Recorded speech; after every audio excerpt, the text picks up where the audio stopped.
C'est toujours un plaisir de vous informer, mesdames, messieurs, voici l'essentiel de titres. Nomination d'un nouveau directeur de cabinet à la primature, le Premier ministre Bruno Tshibala-Nzeze a par décret rendu public le lundi 2 avril dans la soirée nommé Jean-Félix Makanda Diboué comme son directeur de cabinet. Il remplace à cet effet Michel Somoué qui avait démissionné à l'absence du Premier ministre qui séjournait à l'étranger. Et puis faisant allusion à l'article du magazine Jeune Afrique qui a affirmé que l'achat de machines à voter était un contrat d'État à État, la CENI a réagi en déclarant qu'elle dispose des prérogatives constitutionnelles lui réservant le droit d'acheter les matériels électoraux.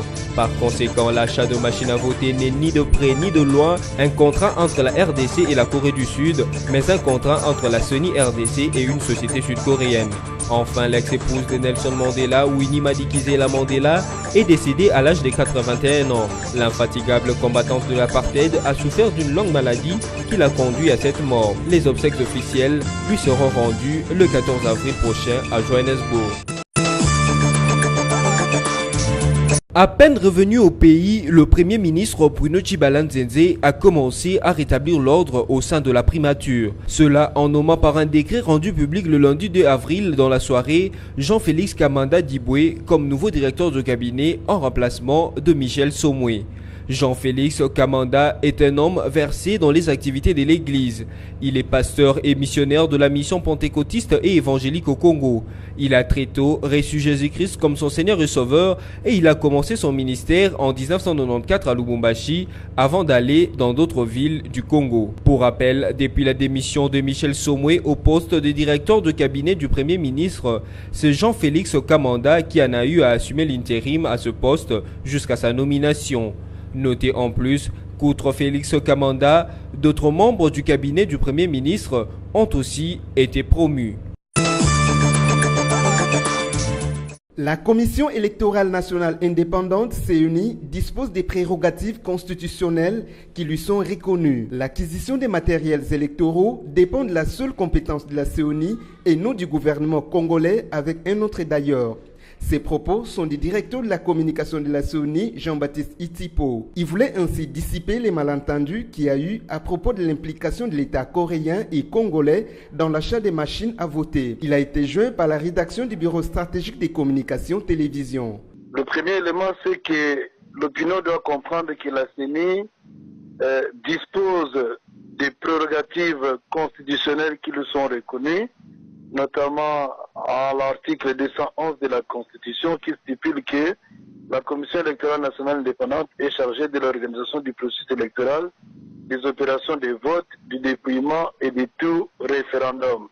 Et par conséquent, l'acquisition des matériels électoraux relève de la seule compétence de la Commission électorale nationale indépendante, conformément aux prérogatives lui reconnues par la Constitution.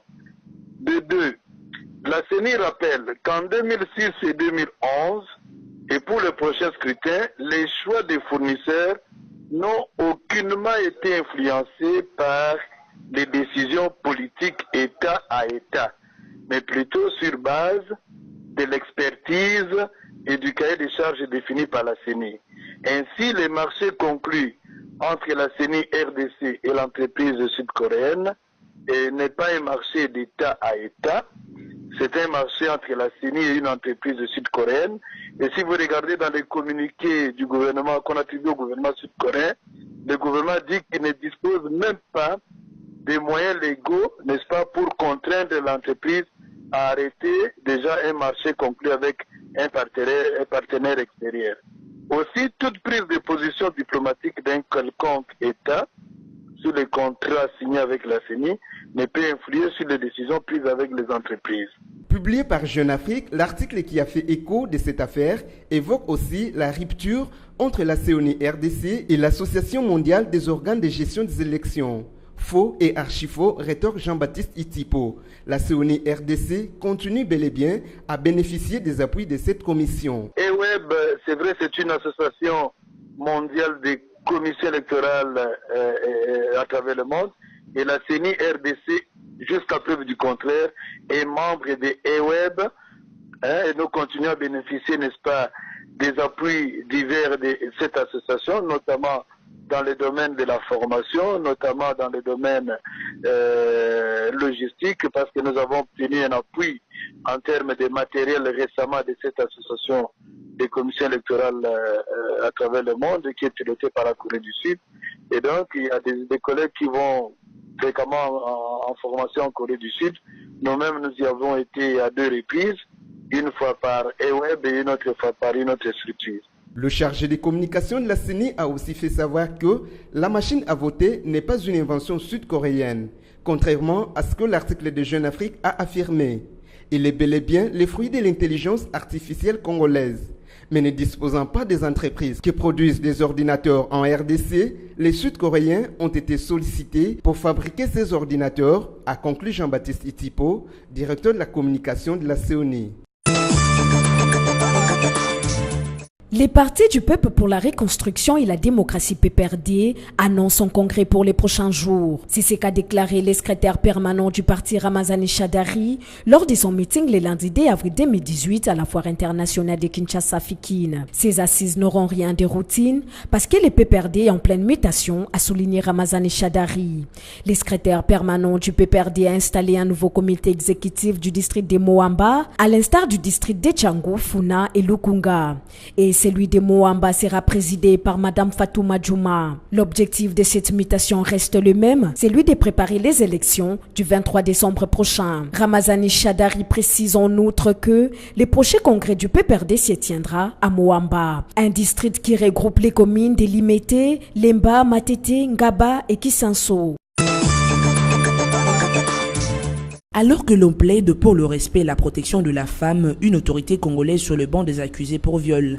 Tati Bikamba, vice-gouverneur de l'Équateur, puisque c'est de lui qu'il s'agit, a été interpellé au parquet général de l'Équateur depuis le 1er avril 2018, a annoncé le porte-parole du gouvernement provincial, Rossi Boleko, à la presse. Poursuivi pour viol et harcèlement sexuel, le numéro 2 de l'Équateur a été mis à la disposition du parquet où il est aux arrêts sur décision du Conseil de ministres, ce dans le souci de préserver l'image de la province en matière de lutte contre le violence sexuelle. Selon le parent de la victime, le vice-gouverneur avait sollicité auprès d'eux que leur fille âgée de 20 ans vienne lui rendre service chez lui. C'est que le parent de la fille lui ont accordé. Mais après, le vice-gouverneur invita la fille dans un hôtel où il aurait abusé d'elle sous les effets de produits somnifères, ont indiqué les témoins. Les tests passés à l'hôpital auraient révélé qu'elle a été hypnotisée puis violée, le fait que Tati Bikamba nie en bloc écrit au montage en vue de les salir. Toutefois, le vice-gouverneur sera transféré à la Cour suprême de justice de Kinshasa, ce malgré l'enquête parlementaire que l'Assemblée provinciale prévoit à ce sujet dès sa prochaine plénière. 24 défenseurs judiciaires ont prêté serment samedi 31 mars 2018 à Kisangani, chef-lieu de la province de la Chopo. À cette occasion, le président du tribunal des grandes instances de cette ville, Olivier Mofia, les a appelés à honorer leur profession, à être honnêtes et à défendre la loi. Les jeunes qui viennent des différentes universités avaient réussi à un test d'évaluation qui a été organisé par les autorités judiciaires de cette juridiction. D'après Olivier Mofia, ces jeunes doivent continuer à bénéficier d'autres formations pour renforcer leurs capacités et défendre correctement leurs clients. Nous allons défendre tout le monde, même celui qui n'a pas d'argent, parce que nous avons aussi la mission de plaider pour les démunis, a promis pour sa part un des impétrants, Bitota Kazadi. Winnie Mandela, ex-épouse de l'ancien président sud-africain Nelson Mandela, s'est éteinte le lundi 2 avril 2018 dans un hôpital de Johannesburg des suites d'une longue maladie. De son vrai nom, Nomzamo Winifred Madikizela, des nationalités sud-africaines, elle est indissociable de l'image de son ex-mari Nelson Mandela, dont elle fut épouse pendant 38 ans. Elle s'était approprié le combat de Nelson Mandela pendant qu'il était en prison. Par sa lutte, Winnie Mandela a incarné l'image d'une femme résistante qui a continué à défier les autorités blanches pour la libération du peuple sud-africain. Elle est également considérée comme le fer de lance de la lutte anti-apartheid. Le président sud-africain Cyril Ramaphosa a salué sa mémoire en la qualifiant de voix des défis et des résistances, ainsi que de symbole de désir de liberté de l'Afrique du Sud. Retenez de surcroît que les hommages officiels lui seront rendus le samedi 14 avril prochain. Place à présent au rappel de titre. Nomination d'un nouveau directeur de cabinet à la primature. Le Premier ministre Bruno Tchibalans-Zézé a par décret rendu public le lundi 10 avril dans la soirée nommé Jean-Félix Makanda Diboué comme son directeur de cabinet. Il remplace à cet effet Michel Somoué qui avait démissionné à l'absence du Premier ministre qui séjournait à l'étranger.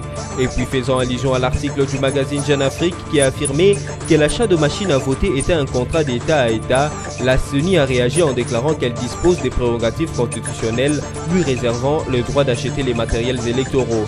Par conséquent, l'achat de machines à voter n'est ni de près ni de loin un contrat entre la RDC et la Corée du Sud, mais un contrat entre la CENI RDC et une société sud-coréenne.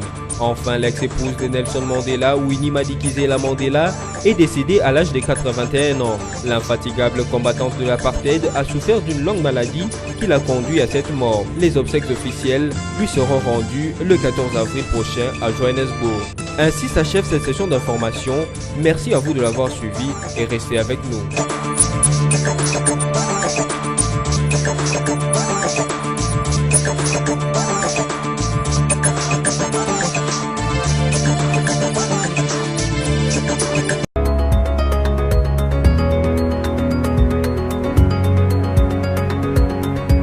Bienvenue à tous et merci de suivre la revue de presse de journaux parus en ligne ce mardi 3 avril 2018, sélectionné et résumé pour vous sur BC TV. Ouvrons cette revue de presse avec les sites d'information Congo Virtuel qui écrit « Corée du Sud et machines à voter, faux débat, selon Corneille Nangaa ».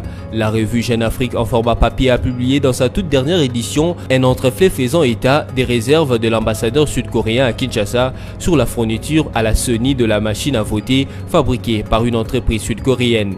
Interrogé par congovirtuel.org pour connaître sa position, le président de la CENI, Corneille Nangaa Yobelo, a déclaré son détour que c'est un faux débat.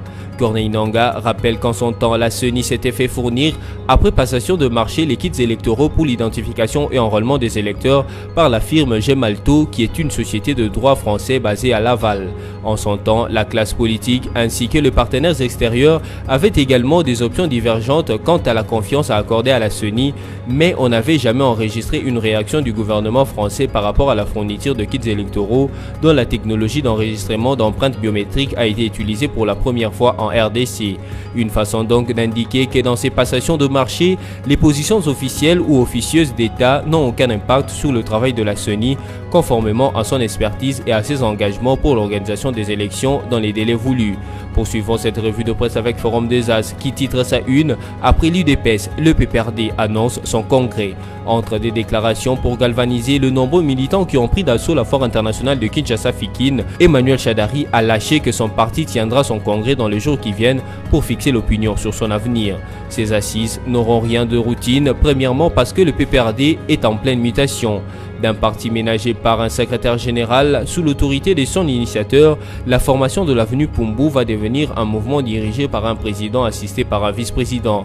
Deuxièmement, et sans doute le plus important de ce congrès, naîtra les candidats à l'élection présidentielle de décembre prochain. Le Raïs Kabila étant constitutionnellement hors course, toute l'opinion nationale et internationale est intéressée à savoir qui représentera le parti phare de la majorité sortante à cette présidentielle.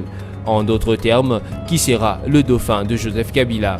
C'est là que sans doute les Romains vont s'empoigner car dans la Kabylie, beaucoup piaffent d'impatience de devenir calife à la place du calife. Reste que ce congrès annoncé pour le prochain jour devrait survenir après celui du principal parti de l'opposition, à savoir l'UDPS.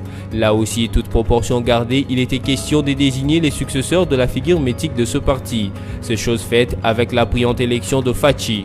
Au PPRD, il s'agira de désigner ou d'élire ceux selon les successeurs de l'initiateur de la figure titulaire de ce parti. Bouclons cette revue de presse avec les sites Okapi.net qui titre « RDC, la machine à voter pourrait mettre en danger la tenue pacifique des élections ».